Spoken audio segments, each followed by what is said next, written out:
let's say for some reason either the Crystal Lake Slasher steps into the Fazbear Frights, or for some reason William Afton goes into Camp Crystal Lake, and the two horror icons come face to face. Who would win? The Hound from Hell Springtrap, or the immortal killer of kids in Crystal Lake truly reigns supreme? For some basic rules for the fight, both characters have the intent to kill each other, and neither will have outside help. However, Springtrap's summoning of the Phantoms are still applicable, as those are more abilities.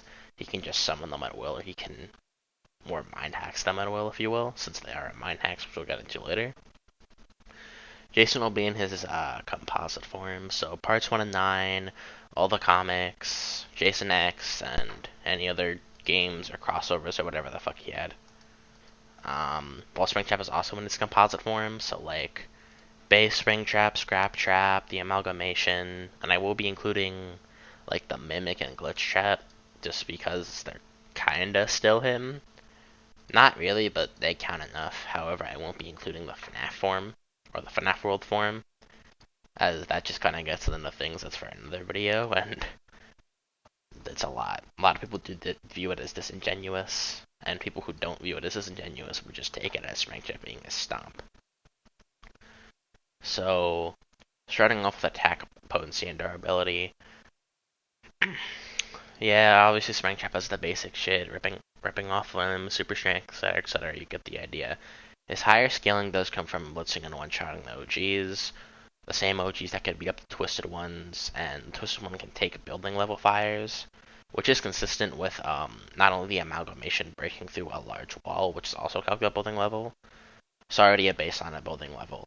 The Amalgamation is stated to embody all of agony itself, and we already know that agony is the strongest emotion in the franchise, and in one of the books, the emotion of grief created a large storm which is calculated around island level. Now, just to cover up some inconsistencies, William quote-unquote dying to the 2 fire in the series, the problem is it's not only shown for the FNAF 3 fire. He was fine. It's only even said that it was only possibly fire damaged, and otherwise he was fine, just kind of chilling.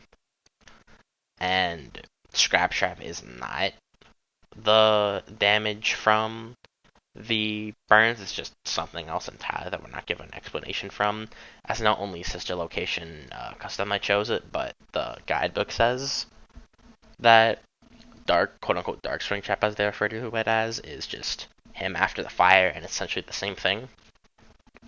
And the FNAF 6 fire is just Golden interrupting and putting him into purgatory. Whether you view it as a mental or physical purgatory is up to you. Either way, it kind of proves that Golden was the one who interfered, and he didn't necessarily die from the fire itself. 2, for the spring locks, which in a similar sense he didn't die to the spring locks, he just kind of bonded with them, and he never actually died.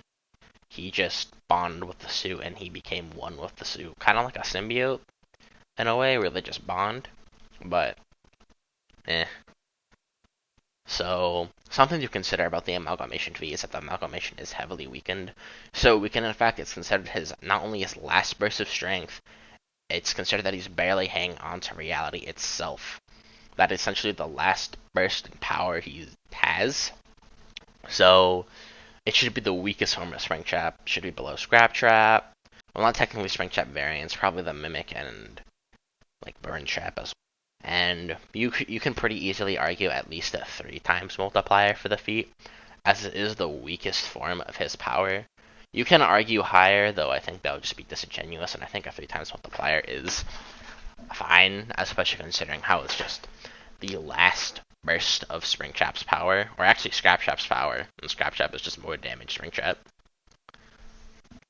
And this will already put it into the small country ranges of power. Obviously, once again, with higher multipliers, you can get it up to probably country, large country, etc., etc. However, small country range should be good enough, considering it's just a simple 3 times multiplier. I don't think that's really disingenuous. And obviously, the scales to his durability, as AP equals Dura. Now for Jason Voorhees, while this is comp, it is notable to prove that his base form does scale to his X counterpart, or at least a clone of him does, which should be comparable to his like normal base.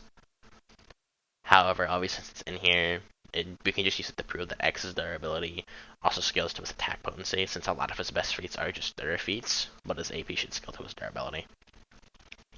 Obviously, casual stuff, ripping through heads, smashing walls, etc., etc. We don't need to cover that. Better to get into the juicy stuff. And he can tank several forms of explosions, like mainly the Uber forms, which is just consistently building level, and his higher ends is a nuclear explosion in one of the novels that's around city level. And, well, there is some higher ends people like to use, specifically Savani, MKX, and Freddy. The problem is, one, he doesn't really scale to Freddy, not only in the comics, but in the film too. Freddy was weakened. Body. But after they killed me, I became something much, much worse. The stuff nightmares are made of. The children still feared me, and their fear gave me the power to invade their dreams. And that's when the fun really began. Until they figured out a way to forget about me. To erase me completely. Being dead wasn't a problem, but being forgotten, now that's a bitch! It's only a dream! God, motherfucker! I can't come back if nobody remembers me! I can't come back if nobody's afraid!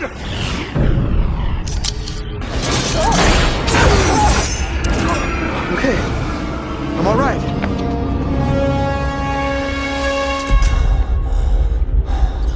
Not strong enough yet. And even in the comics and the novel, Freddy was winning.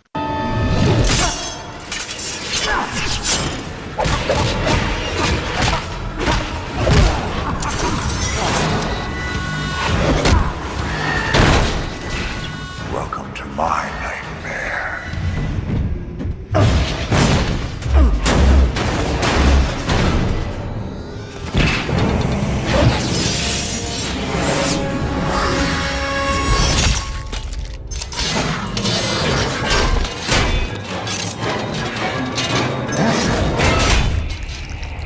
Penny for your thoughts, Chief. Oh, scary.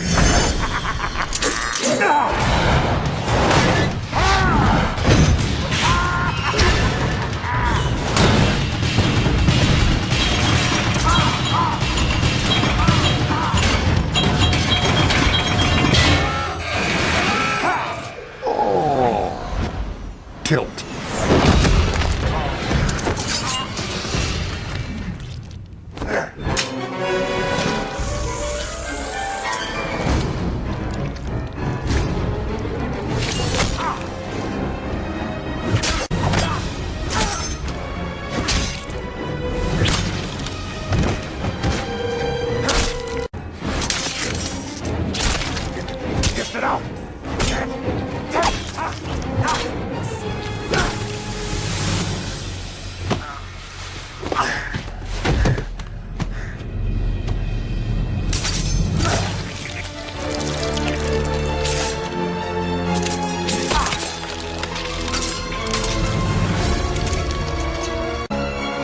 Weakened state in both forms. So Freddy was not as weakened in the film.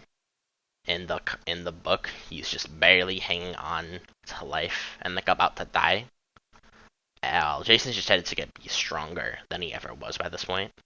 Like a base Jason's headed to be stronger than he ever was, which is consistent with the later scans saying that he always gets stronger each time he dies, and that each time he comes back, he just comes back stronger. So he doesn't really scale to Freddy as even a weakened Freddy. And even a massively weakened Freddy in some cases is just way above Jason. Some people like to mention how this is Demon Freddy.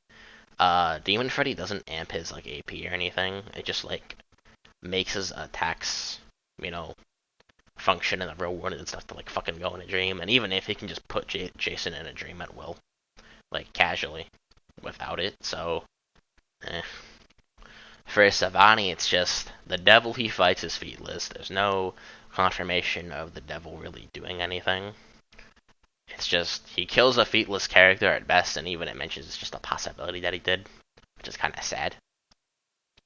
Either way, he doesn't doesn't really upscale him anyway. He kills a featless character. MKX is just same thing because it's an alternate timeline. It's a what if scenario.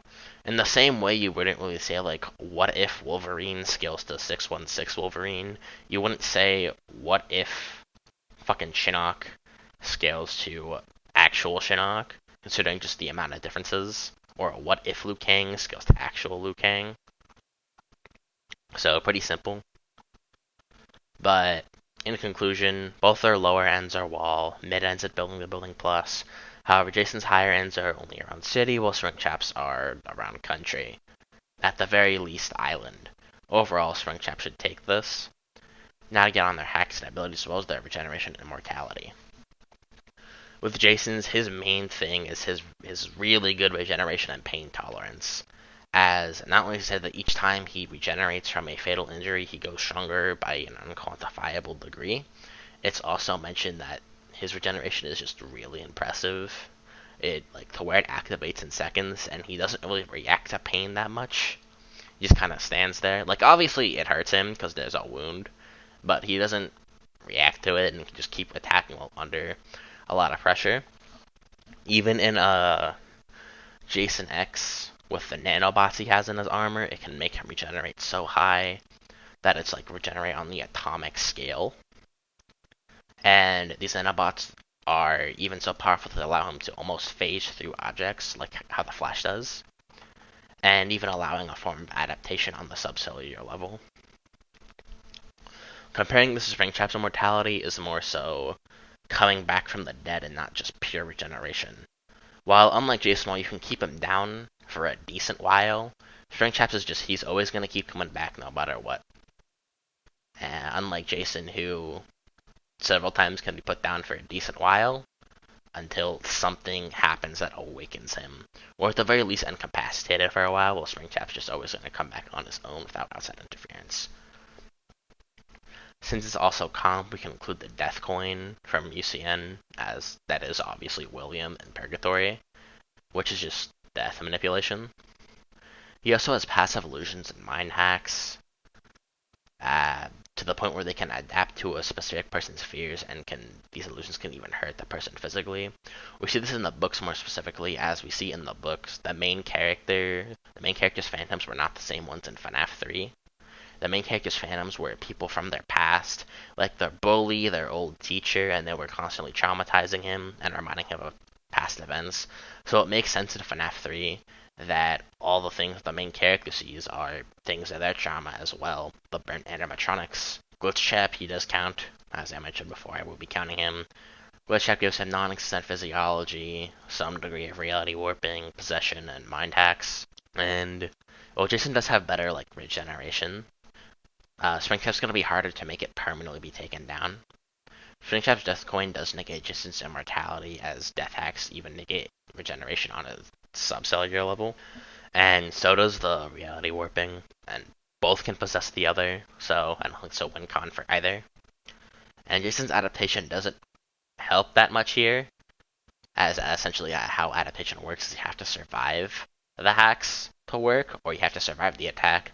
And not only, as I discussed before, Springtrap has a one-shot gap over Jason, very easily a one-shot gap, but has several ways to just bypass Jason's immortality.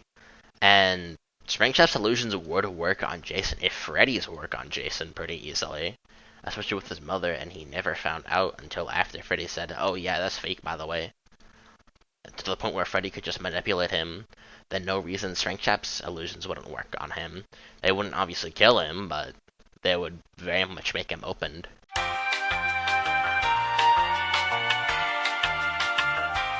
So, advantage of Springtrap. For speed, both can blitz humans. However, Jason has the better, as he can keep up and react to Ash, who is a consistent bullet timer, which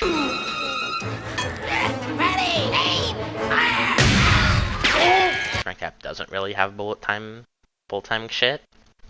More just Springtrap has blitzing human shit. Well, Jason also has that, but Jason has higher ends. So Jason is faster combat and reaction speed wise.